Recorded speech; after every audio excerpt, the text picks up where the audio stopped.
Rewriting Time, How to Take Back Control of Your Clock. Welcome back. I'm Adeline Atlas, and this is the Time series. This final segment isn't about theories, physics, or secret projects. It's about liberation from the most successful programming system in history, the illusion that you are subject to time. You're not. Time is not fixed. It's not a fact. It's a framework. And if you don't actively design how time flows through you, someone else already has. Let's rewrite that now. The clock is not your God. You were trained to believe the clock tells you what life is. You wake when it says wake. You eat when it says eat. You work when it says work. You sleep when it says sleep. And so your life, creativity, energy, and identity are forced to follow a schedule that wasn't built for you. It was built for control, for predictability, for profit. This isn't conspiracy. This is history. Clock time was standardized in the 19th century to coordinate railroads and factory shifts, not because it aligned with nature, biology, or creativity. School bells mirror factory horns, conditioning people from childhood to obey auditory cues instead of internal rhythms. Your natural cycles, like sleep, hunger, creativity, are replaced with external enforcement. This means that for most people, time is no longer a flow. It's a leash. Time is a constrictive construct, but you can redesign it. Let's define terms. A constant is a force of nature, universal and unchanging, like gravity. A construct is a man-made system designed for function, not truth, like time zones, weekends, deadlines, leap years. Time, as you know it, is a construct. It is based on solar movement, but distorted through calendars, hours, and schedules. It is useful, but not real in the way you've been taught to treat it. It is measured by external devices, but felt only inside your perception. That means you can choose to live by a different clock. Your body already does. Circadian rhythms regulate sleep and digestion. Hormonal cycles dictate energy and focus. Your creativity rises and falls based on season, mood, and environmental resonance. So why are you still forcing yourself to conform to a mechanical timeline that contradicts your biology? Answer: because no one taught you that you could opt out. Until now. Your clock is internal. Build from there. What if your daily schedule followed your energetic peak times? What if you designed your week around creative surges instead of external deadlines? What if you moved through your day based on internal harmony, not calendar alerts? This isn't laziness, it's precision. High-functioning creatives, founders, and philosophers throughout history didn't work 9 to 5. They worked in flow blocks, solitude sprints, and rhythmic immersion. This is how you reclaim your time. Track your real energy peaks and dips for 7 to 14 days. Build your work, relationships, meals, and recovery around those rhythms. Remove tasks that force you out of alignment, or at minimum, batch them strategically.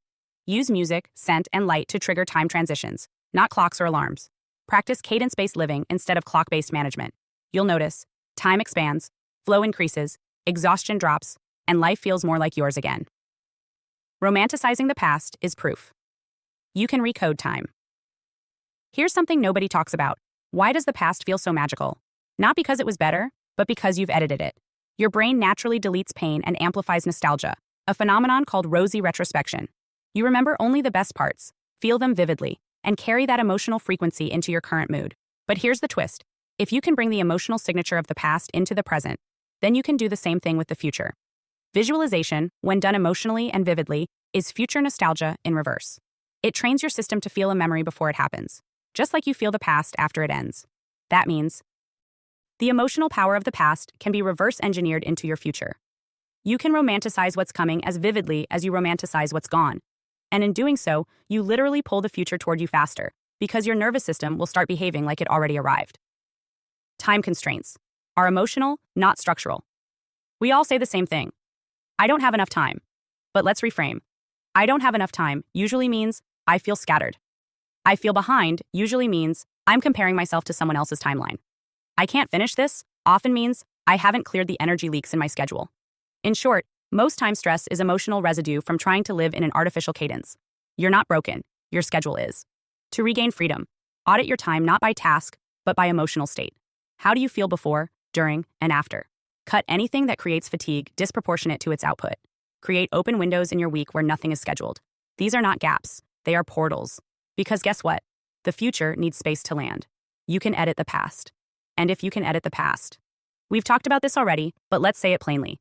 Yes, you can edit the past. Every time you reframe a traumatic event, change the story you tell about what happened, forgive someone you used to hate, acknowledge the strength you gained from it. You are rewriting the memory file, which means your present identity shifts, which means your current reality bends. Time is not history. It's a holographic feedback system. So here's the kicker. If you can rewrite the past through belief and feeling, Then you can pre-write the future using the same tools. Visualization, anchoring, breath, self-talk, somatic entrainment. These are not rituals. These are time editing commands, and they work in both directions. Teaching, you don't obey the clock, you cast it. Here's how we end this video and this chapter of the Time series. You were taught that time is linear, that you move forward, age predictably, and lose control as you go. None of that is true. Time is experienced differently based on emotion, focus, and rhythm. Time can be bent by your biology, rewired by your memory, and expanded by your energy. Time is not a ruler. It's a mirror, and it reflects who you are being now. So the question becomes, what version of you are you asking time to respond to? Welcome back. I'm Adeline Atlas, 11 times published author, and this is the Manifestation series, where we don't just talk about manifesting, we master it.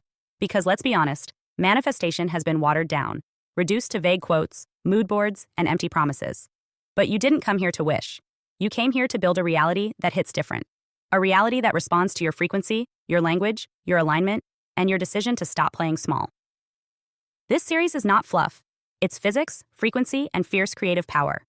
Inside the Manifestation series, you're going to learn how to collapse timelines, shift identities, and speak worlds into existence, just like the greatest minds in history. This isn't just about being positive. This is about being powerful. Here's what you unlock inside. Vision to Reality, the Vision Board course. You've heard about vision boards, but you've never done them like this. This is a full energetic ritual, a precision-coded map for your subconscious, designed to bridge image, frequency, and strategy. It's not arts and crafts, it's blueprinting your future in visual form and turning it into matter. Time, quantum timelines, and why time isn't real. Manifestation doesn't take time, it takes alignment. In this module, I'll show you how time is just a mirror of energy and how to collapse timelines using choice, clarity, and vibration. Past, present, future, they're happening now.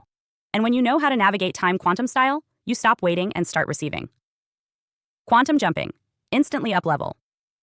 Your next level life isn't years away. It's one decision away. In this training, you'll learn how to quantum jump, how to shift into a version of you that already has what you desire. This isn't fantasy. It's how high-performance creators, athletes, and spiritual masters leap beyond limits. Jump now. Land in power. Every word. The power of affirmations and spoken language. Words build worlds. In this course, I show you how to use affirmations like spell work, not just repeating empty mantras, but speaking with vibration, intention, and spiritual force. If you've ever felt like affirmations don't work, this will change everything. You'll learn to command your field, not just request from it. The greats, learning from the most exceptional minds in history. We're not the first to master this. In this legendary module, we decode the techniques, habits, and quantum genius of the world's most powerful manifestors, from ancient sages to modern icons. You'll learn how to think like the greats, move like the greats, and manifest like the greats. This isn't another feel-good series. This is a spiritual weapon, disguised as a manifestation course. It's made for leaders, cycle breakers, visionaries, and soul builders. You don't need another wish list. You need a system that teaches you how to bend reality. This is that system. So if you're ready to stop playing with potential and start creating results, welcome to your next level. The Manifestation series is open now. You know what to do. Let's build what they said was impossible and make it inevitable.